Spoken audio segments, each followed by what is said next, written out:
Do you think we're a free nation? Are we really a sovereign nation? Kenya, for example. To be honest, as long as we depend again on foreign aid, we are not. As long as we depend on foreign aid, we are not. So they set the agenda for us. Yeah, they do. So until we liberate ourselves from the shackles of foreign aid, we have a long way to go. Because if Ruto, our president, was to tell these guys, this is what we want, and if you're not going to follow this, then hit the road. You know, we'd say we are free. But he cannot afford to do that. Tunangoja pesa. Angalia our refugee camps zimeja foreign aid. Angalia kujenga super highway tunataka deni. How are we supposed to say that we are free? This is the Modern Vibes on Vibes Radio.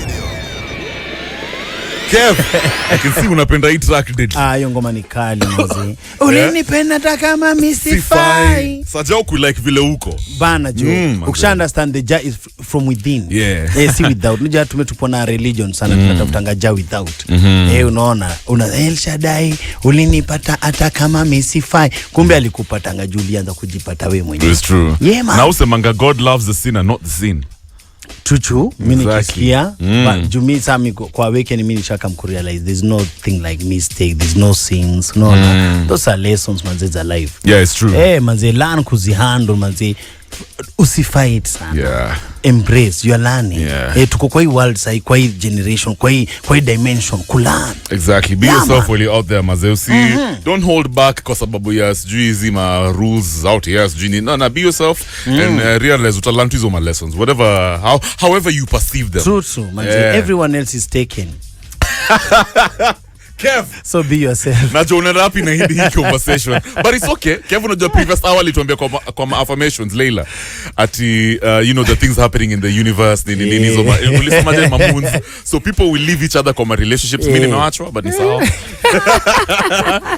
Lakini alisema pia in about 3 years tutarudiana na wasota za kurudiana tena. Wanakuulizana what was happening. Anyway, kabla tuingie kwa MVP report.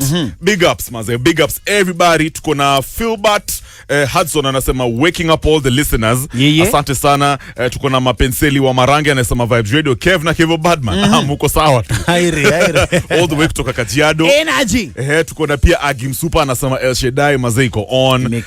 Seko Winch anasema Vibes Radio maze ina the place. Ina bamba maze. Sheldon Shapa is also here with us. Zach Zion. John Kathogo Zia anasema Giakaibi. Karatina is listening. Asante sana maze, my brother. Tuko na Mutua Ibrahim and Jack of all trades yani Omar anasema anasikiliza show na inabamba sana. DJ Greenlight 254, I see you. Good morning to you too, my brother. Yeah man, panda yangu maze nikiteremka na FB no na Madi Badi Katelo mandale. Good morning my people. Kevo Baden Kev Matara Judge Maika Murera tuko Ndakas #morning vibes. Kuna Nancy Njoroge na good morning. Dominic Nyabuta na mwalimu Dominic nikiwa Kisii County Keumbu Amasago. Uko sawa tu. Keumbu. Alafu nikeke hiyo accent. Amasago base tuning mpaka tamati. Audi Khalifa good morning Vibes Radio. Audi tuning kama kawaida from Nyere kama kawa. Please play for me Sweet Memories by Pliers. And Ndulebo Ikungu Masi Masaku tuning mbaya sana. Felon Boy good morning. Kayole wako ndani mbaya sana. DJ Pointer good morning. Kagurene Mukudhima Tharaka. I'm locked. Kevo Mochui good morning. Meru Makutano tuko tuning morning vibe manze. Big up manze to strengthen your mind. Kajiado with Dia aoni akina Mapensele and of course Musa Mali Luke Junior listening out of Kimilili Bituyu Mase huko ni Bungoma manze. And of course teremka na hiyo woli yetu manze, tupeleke na rada manze, request manze, elevate the vibration. Waambie ma affirmation manze, wapatie ma wake up call manze, ambia ma best wako nini ungetaka kusikia na nini ungetaka pia wasikie ama vipi Jove. Exactly manze. Right about now ningependa introduce our very amazing special guests. Yes, watch us jina yake and then tupitie magazeti. Karibu sana Empress. Thank you. How you doing this morning? All right. Maze, you're bright. Una shine. Brighter than the sun. Brighter than the sun. Karibu sana, unaitwa? My name is Leila Hassan. I'm an advocate of the High Court of Kenya. Nice. Na leo lazima tuchachishe. Leo tunaenda kuchachisha. Waya. Leila Hassan. Why are you not saying your full name? Malizia. Oh, my name is Leila Hassan Duale. Hapo ndo tunaenda. Leila Hassan Duale. Sasa swali hapa watu wangependa kujua. Advocate. Huyo ni first of all she's an advocate and youth activist. And then that name. Huyo ni daughter wa CS. Ni mambo tuseme. Wewe. You're living as here, Unajua tangu niliingia nikaona pale masecurity hilo meno kakapai. Wow. Acha tuchukumezeshe story. Ni technical stuff. Ma PA manini nini bana, Kenya lazima utembee na watu. Nakwambia, lakini uko poa? Niko fit, niko fresh. So what inspired you to napenda kuuliza ma guests wetu hapa hivi. What inspired you to do what you do, being an advocate? Why did you decide to go to towards that direction? Mambo ya justice nini? Because I saw what injustice has done within my immediate family. Kwetu my mom kwa wengi wako ma sister 7.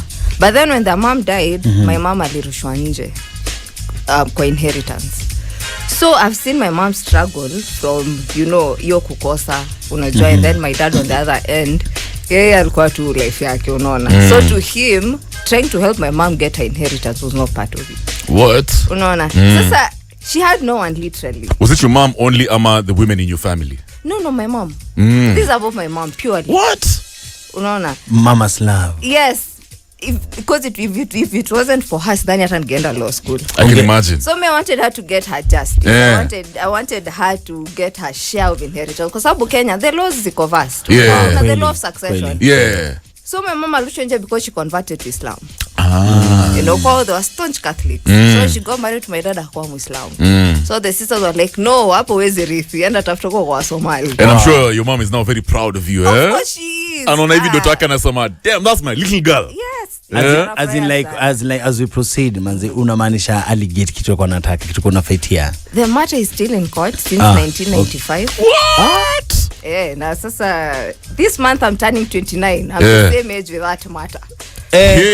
But on September 19th, we have our date in court. Nice one. Na nikusho unaifuatilia very final stage. Vile America, we have our date in court. Yes. Nice one. Anamaanisha wanaiwai. All right. That's a way to start the show. Tuangalie sasa maneno kwa magazeti. I have a copy of the Daily Nation and the Standard. Daily Nation wameandika hapa hivi, damn scandal. Senator's farm was paid 2 billion for this ticket. And then the main headlines here is forced NYS style drill for students, mandatory 3 months community service after senior school, as well as 9 months after completing university and college will be required of graduates after securing employment if education reforms by a presidential task force is implemented. Stories on page 7. What do you guys think about this? Leila, forced NYS style drill for students. Unamaliza tu hivi nini kampo, unaona nafanya hizo ma trainings za NYS community service actually after high school. Is this a step in the right direction? Kwa sababu kuna watu wanasema hii wanafanya nini home, wanangedhia tu hapa doing nothing, dilly darling. I think it's a very very good step, because tukiangalia whatever that's happening right now, most youth wana lavish in Madrid. Unaona watu ni Madrid na waste. Mtu anamaliza high school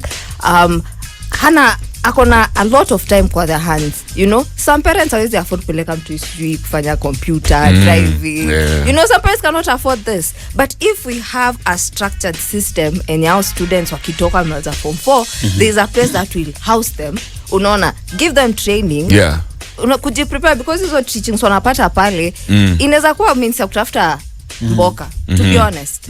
Unaona, because hapo you toughen up, you harden up, kuna skills hapo unafunzwa. Mwingine amezoea yani day school ako easy, ako freestyle. Yes. But ukiwa kwa hiyo system you wake up at this time of the morning, you have to give back to the community. Then you will bring back the sanctity of our community. Exactly. Kwa sababu things are bad out here, tusidanganyane. And you need life skills, manze. There certain things that always fundishwa kampo ma high schools, and I guess NYS wanaweza instill certain skills like laying your bed. For example, taking care of the environment. Kuamka mapema, maze kukua rada, cleanliness. Wewe mwenyewe you need to brush your shoes. Exactly. To come up, be disciplined. Alafu pia nimecheki Ruto Raila rule out power sharing ahead of crucial talks. President Ruto sustains the onslaught on the opposition, declaring his government will speedily conclude negotiations with rivals so long as power sharing is not on the table. National Assembly Majority Leader Kimani Ichung'wah insists on talks open to public at Bomas of Kenya tomorrow. tomorrow's stories on page 4. And then also on the Standard, Ruto maintains tough conditions ahead of talks. Grandstanding. President yesterday said he is ready for dialogue with the opposition, but he won't be blackmailed using violence, and that power sharing is off the table is off the table, as his henchmen also ruled out talks on the cost of leaving. Stories on page 13. And let me just quote what the president alisema.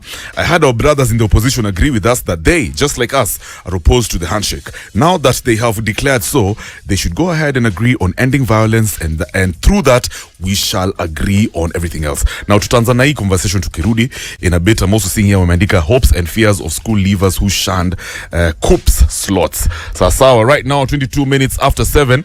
Na najua Leila, we ni mras, unapenda reggae, very dangerous. Ulisema ni kucheza gani? Crucial. Nasho Fonte inakuom. Good morning guys, tuende kazi. This is the Modern Vibes on Vibes Radio. Leila, big request by our super guest hapa inakubamba? Baya. Go shore. Bede Leila, unajua shore. unanibamba sana maza. Wewe ni ras lakini si hawa Chris Martins Vicromix. Imagine man. Sini maras old school. Tunatambua uras ni nini? Maze, uras inamaanisha nini kwako? Brotherhood. Unaona? Solidarity. Unaona, na kubelieve that hakuna venye your next door neighbor atandalanja ukiwa. Wallahi tena. Standing together. Yeah. What's on your playlist kwa simu yako? Gani ndio ina trend hapo hivyo? Ni kama ni sawa, unaweza Kokoti. Nice. Cheese. Kevo, umesikia?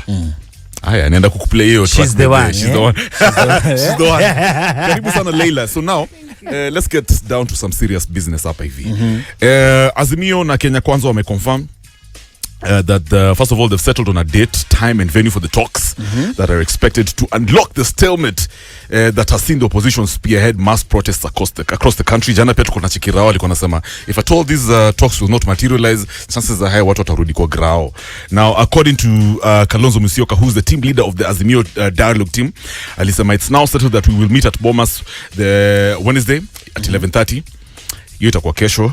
And we are doing internal consultations. I'm also sure that the other side are doing the same, so that when we meet, we will be able to make as much progress as possible. Kimani Chungwa, who's also the leader of the majority in the National Assembly, naye pia na lead team ya Kenya Kwanza, alikuwa anasema tutapata na Bomas. Hapo Bomas tukae chini tuongee mambo ya wananchi wa kawaida, na tumesema agenda zile 5 rais alituambia tuende tuongee.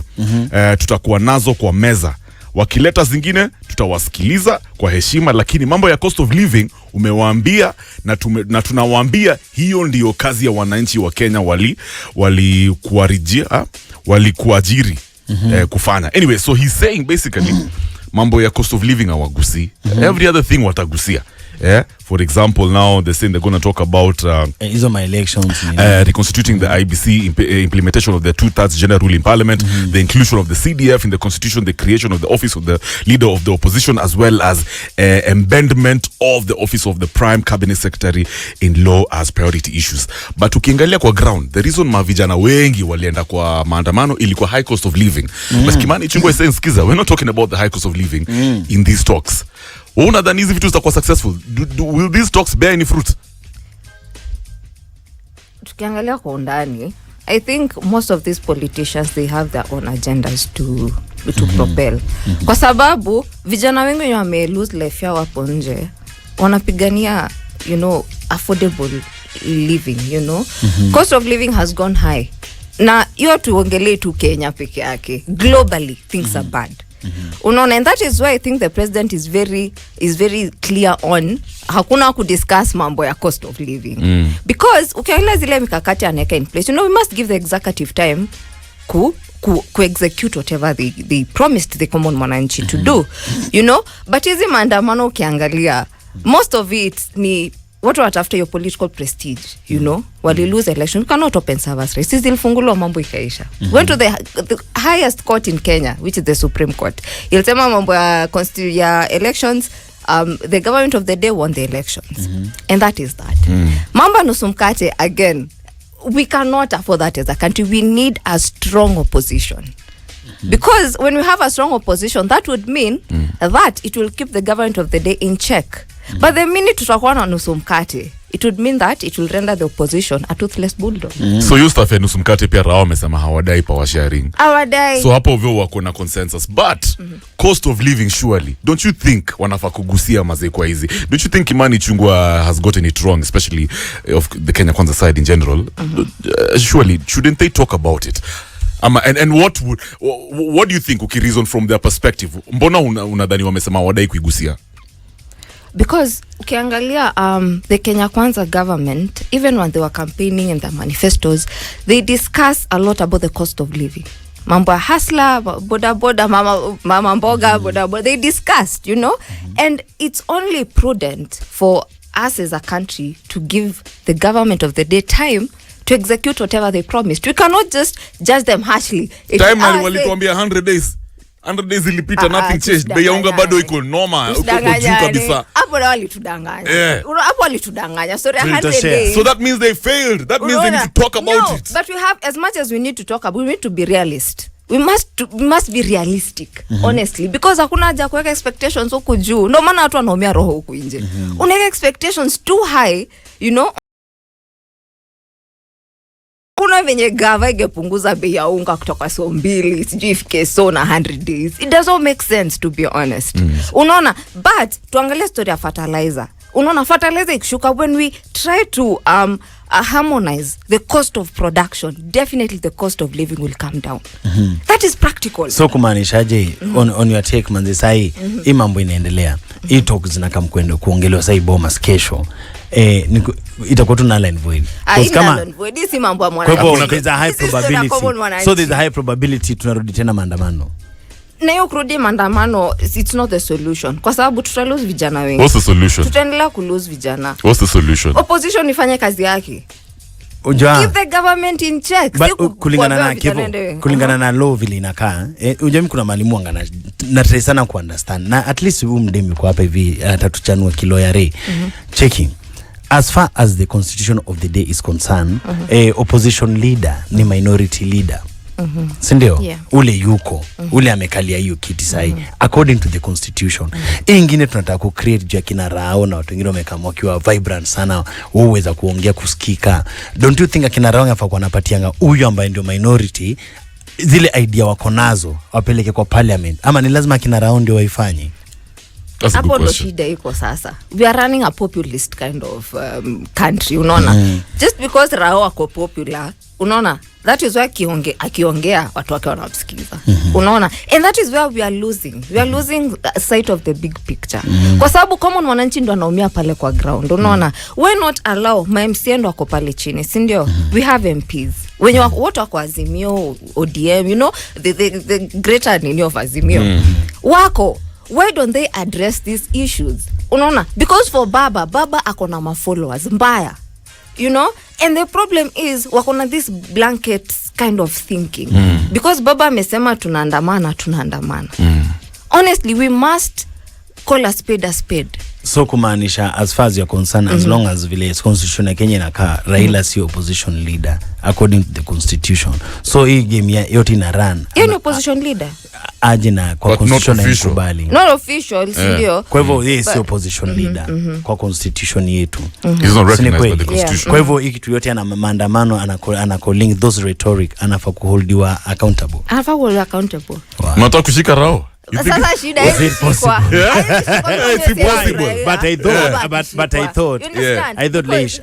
I thought there's no one who is above the law. There's no one who's above the law.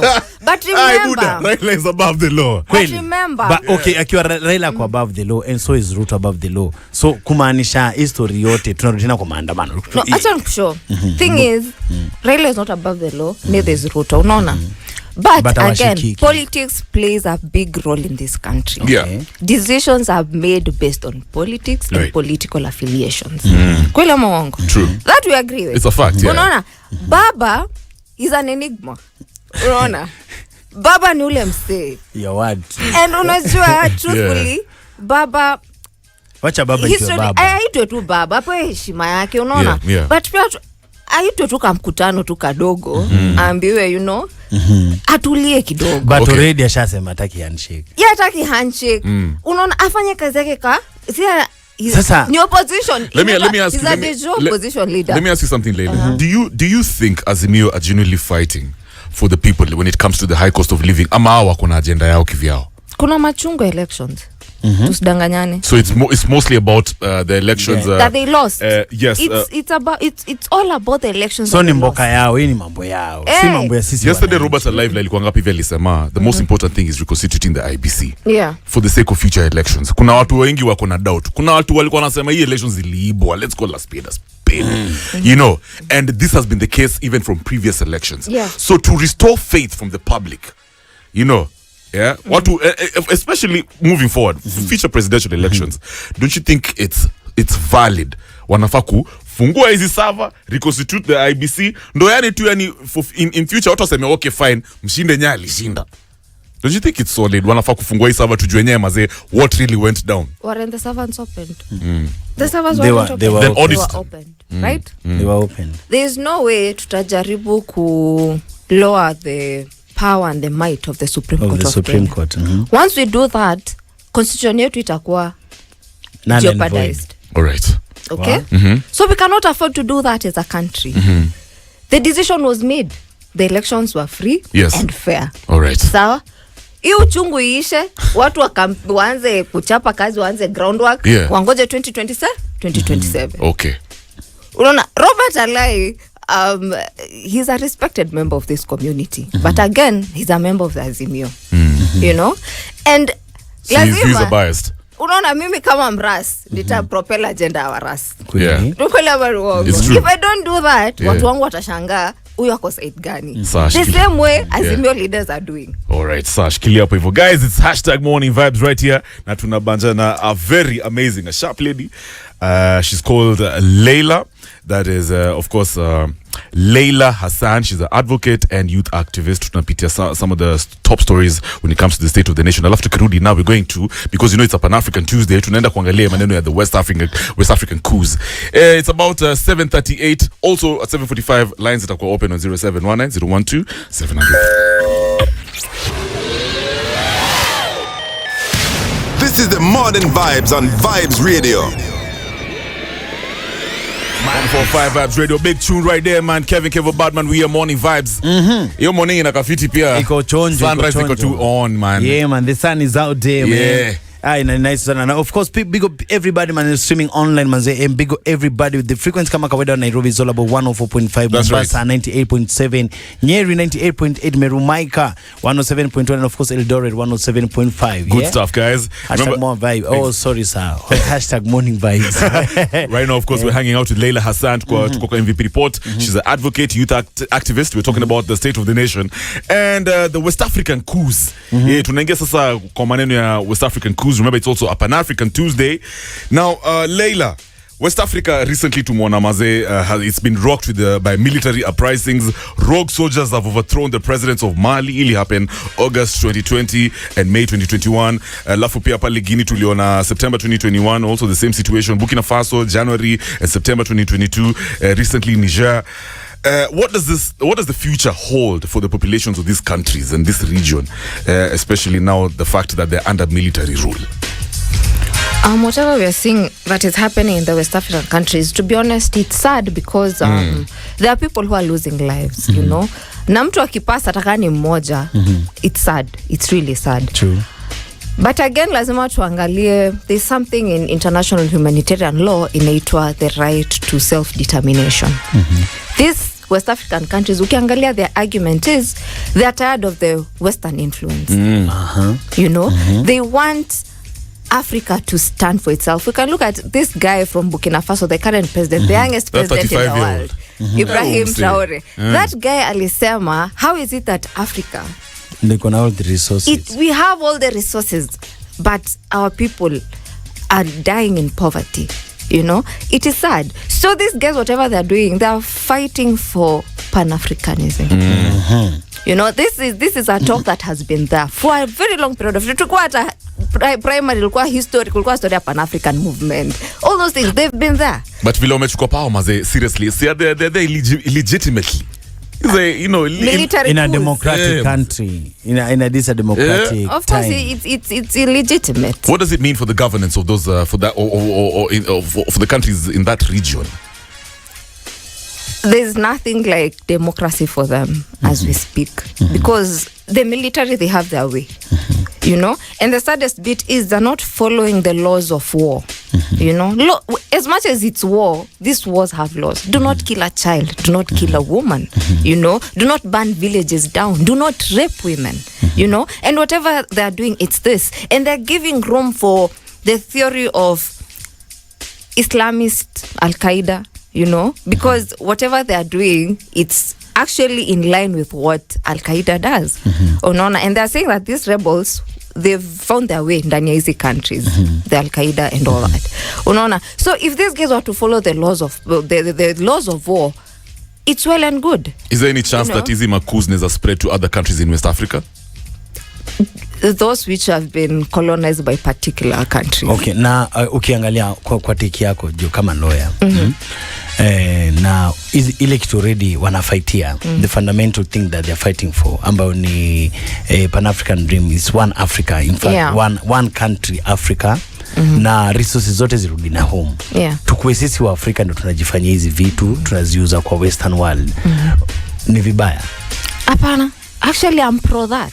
So what kuna msali alisemaje voke, I think that president akiongele speech yake alikuwa anasema hii inafai ikuwe transmitted kwa all the TVs and radio in Africa, wa Africa wasikie. This Pan-African dream has been there since 18 kevo, akina Marcus Garvey, akina Walter Rodney, akina Harriet, unaget the Truman, wamekuwa hapo since 18. Africa isimame ikiwa peke yake, na everyone anakuwa anasimama ngana toa sauti, anaaktiwa. Anyone including akina Gaddafi, akina Haile Selassie, akina Sankara, akina Nkrumah, hadi wanarushwa inchi. Unaget, now here they are, vijana wame rise tena.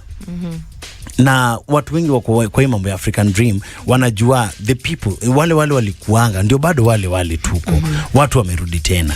Ni high time tukae down kwa hii table na the western world tuongee, ama ni sisi wa Afrika kwanza tukae chini tuongee, tuambie the western world vile tunataka. Wewe unaichukuaje unaiona take? I think as Africans we need to have that conversation. We need to clean our house. Fast. Because we cannot allow other people to come and clean it for us. And that is why we will live on foreign aid. We cannot continue living on foreign aid. But can African countries, let's bring it back even to sub-Saharan Africa, can we really survive without aid? Foreign aid? With proper structures, it's possible. Because again, we have the resources. We are a rich continent. The richest, in fact. Rich. Back to West Africa, Izzy Makus, man, how do you think they will affect the fight against terrorism and insurgency in that region? And how does this also undermine the power of ECOWAS in the region? ECOWAS, actually, they've put bans, of which now it works towards the detriment of these West African countries. Kwa sababu with these regional blocks actually they foster the economic field. And with whatever that is happening in the Western country, obviously mambo itaharibika. Unaona, kwa sababu they cannot be able to export or import goods. Their borders zimeja the military guys, and it becomes hard to distinguish between a military person and an extremist, because what is wameva nini the uniform. Unaona, of which that again the civilians are suffering, and those are the people I'm crying for. So let me ask you, sorry to cut you short, Kevo. Nilikuwa nacheki George Weah, he talked about military intervention in Niger, na alikuwa anasema as long as ECOWAS tolerates institutional coups that allow lifetime presidencies, there will always be military coups, and we cannot condemn military coups when we do not condemn those who carry out institutional coups. So he's talking about ECOWAS actually enabling these coups. What are your thoughts? Yeah, because ECOWAS, I think whatever they said is the president needs to be reinstated. reinstated, you know, atolewe from the house arrest. They cannot force that. I mean, these countries, they have a right to self-determination. These guys are supposed to respect the sovereignty of these countries, you know, because there's no way a person will want to be a president all his life. Again, that undermines democracy. There's no democracy in a person being a president for nearly 30 years or 50 years. Bringing it back home. Juzi waswali kwa nasema maze the West and the international community is meddling in the affairs of Kenya too much. You know, ni kama hata walituwekea upreso, you know, I'm just saying I'm just thinking out loud. But these views are standardizi zangu. Do you think we're a free nation? Are we really a sovereign nation? Kenya, for example. To be honest, as long as we depend again on foreign aid, we are not. As long as we depend on foreign aid, we are not. So they set the agenda for us. Yeah, they do. So until we liberate ourselves from the shackles of foreign aid, we have a long way to go. Because if Ruto, our president, was to tell these guys, this is what we want, and if you're not going to follow this, then hit the road, you know, we'd say we are free. But he cannot afford to do that. Tunangoja pesa. Angalia our refugee camps zimeja foreign aid. Angalia kujenga super highway, tunataka deni. How are we supposed to say that we are free? We have a long way to go. So until we are done with this foreign aid, and that is why President Ruto was pushing the agenda of having Africa coming up with an economic block, you know, where as Africans we will be able to borrow loans from that particular structure that has been formed, and to earn our own terms of paying it, you know. But remember, the West will not allow that. They can't, because our memaliza kwao, they've depleted their environment. Angalia kama sahi, a place like Australia, they are paying Africans to go live and work in their regions, which because of population, they've been controlling their population for the longest time. So their brain drain is happening. It's crazy. Shikilia hapo hivyo Leila. I love this conversation. Lakini pia lazima tupatie my MVP's chance. Wadandei ride manzi. So 0719012700 tupige simu guys. It's all about the MVP report right about now. Phone lines ziko open. This is the Modern Vibes on Vibes Radio. All right, once again 0719012700 MVP report is going down as we speak. Mike Shaira, good morning. Morning, how are you? Tuko fiti sana Mike. Jump onto your conversation on MVP report. Do you have any comment ama swali? Maybe I just want to talk about the coups. It has become a downtrend in Africa, a very dangerous trend. And this has been fires that have been lit. Others have been extinguishable. Others have burnt into ashes. While others they are in a state of limbo. We should not encourage coups. Exactly. So Mike, let me ask you, unadhani hizi coups, do you think they'll spread to across other West African countries? Yeah, that's their culture. It has been there since independence. It's quite sad, yeah? It's quite sad. All right, asante. I was young during the 82 coup, and I witnessed it in Ngong, and I would not like it to happen in Kenya again. Exactly. Okay. Asante sana Mike Shaira. Big up on yourself. Guys, 0719012700. We're hanging out with the one and only Leila. Yes, that is Leila Hassan. She's an advocate and youth activist. Tumekuwa tukipitia some of the top stories in the country. Tumeangalia maneno ya the bipartisan talks which are set to go down tomorrow at the Bomas of Kenya. And of course, pia maneno ya the West African coups. Let me ask you something, Leila. Yesterday we were talking about unemployment. They're saying it's a pandemic in the country. Jana ilikuwa a big conversation hapa hivi kwa Morning Vibes. What do you think?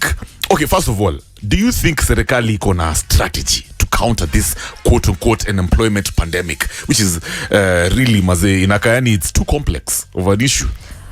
Ulai, until tuone easy jobs mimi sema kwa plan because I cannot freeze something that I have not seen. Yeah, because mambo ni mbaya, things are thick out here, you know. Ukiona msi amefanya actual science akiuza maigonga hapo nje na smoke, unajua ni kubaya. It's a good thing I may seek self-employment, but that was not the dream Nakumbuka. Because tukiwa wadogo kwa pale chuo ulikuwa unaambiwa education is the key to success. But sasa wamebadilisha locks. Twende wapi? Manze. Sasa lazima kuwa na connections, godfather, godmother ndo upate job. Like vile umesema that was not the dream. Lakini ukicheki vile hata Dipiga Shago alikuwa anabonga pale graduation ya Jiko, alikuwa anasema magazo na kupata majobs pale kwa hizo mahouse nenda kujengwa. Aje. Nini? Nimefanya loan nenda kuwa mtu wa mjengo. Manze. It's not making sense to be honest. And I think the problem again comes down to our education system. Talk about that. Because our education system, unaona right now with CBC is skill, it's competence and skill based, yeah. But during our time, we are being burdened with a lot of theory. A lot of theory. Mi uniuliza vitu zingine sijui usoma kem. Mi saisi univi inansaidia kwa life, to be honest. But at that time, we were subjected to study kuamka 4 a.m. prep. Sai unapata msee anasema enyewe ningejua ningeanza. Kani hii mboga nauza saisi ningeanza mapema. Acha tubonge na Kiguru, hold it right there. Vibes Radio, good morning bro. Morning. Karibu sana mazegotea Leila hapa hivi, Leila Hassan, and then uliza swali yenye uko nayo. Hassan niaje? Poa sana. What's up? Sasa niko nasema je kwa history employment. Kazi ni nyingi sana. Vijana wacha kuchagua kazi. Kama huku kwenye nakuaga wase utafutwa. Hakuna wase wa kazi. Juu kazi ni most. Unaona, lakini wase wataki kufanya kazi ngumu. Yaani wataki kuchoka. Uko ni wapi bro? Huku kunaitwa Nyadhona Kiambu. Iyazona? Nyadhona Kiambu, job ya? Za mashamba, kulima, kupeleka mbolea. Unaona? Kujenga fence. Vitu kama hizo. Makazi zinakuwaga nyingi.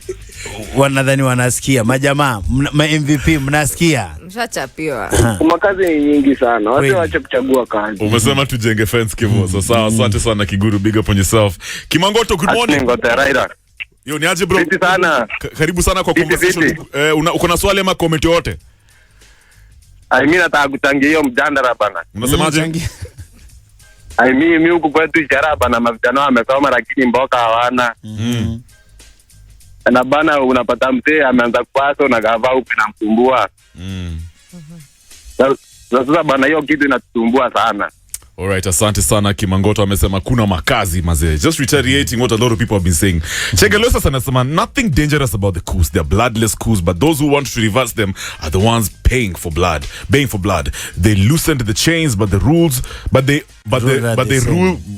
rule us with brains. It's time for the real freedom. As we wrap up this conversation, Leila. Yes. What are your thoughts on the future of Africa and its governance model, if I can put it like that? We, the African youths, we are the future of Africa. And we need to stand up and walk together, because it's a long journey, to be honest. For us to achieve the ultimate liberation and freedom, to actually be proud of calling ourselves Africans, it will be a long walk. And again, as I've said, we need to break free from the shackles of foreign aid.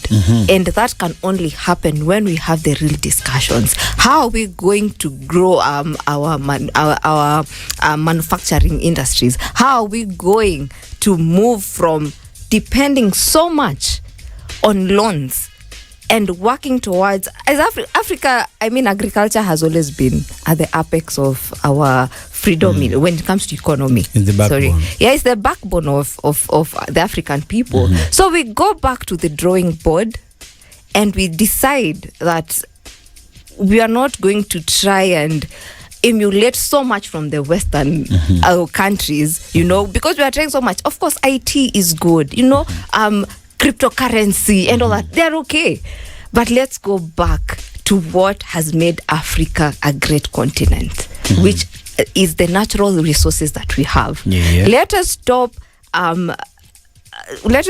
allowing these guys to come into our countries and exploit the resources we have. Why don't we have workable business ventures with these people? They're coming to our countries to mine. What are we getting at the end of the day? Yeah.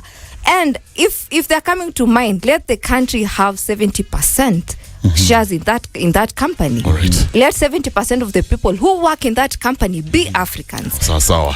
Leila, alongside kama mwisho kivuka kabla Leila aende juu. Leish very fast man. In 10 seconds. Whomsoever doesn't move wanga notice the chains. Again, about this African dream, the Pan-African dream. Do we have a future? Yes, we do. Let's keep the conversation going. Let's keep it moving. Yes, let's keep it moving. All right. One day it shall come. Very soon. Very soon. Adama ni watu wetu wataiona. Bora ikam. Italand. One day, one time. And we start by having these conversations, like you said, on a platform like this. Vibes Radio Morning Vibes, right here on 104.5. Asante sana Leila Hassan.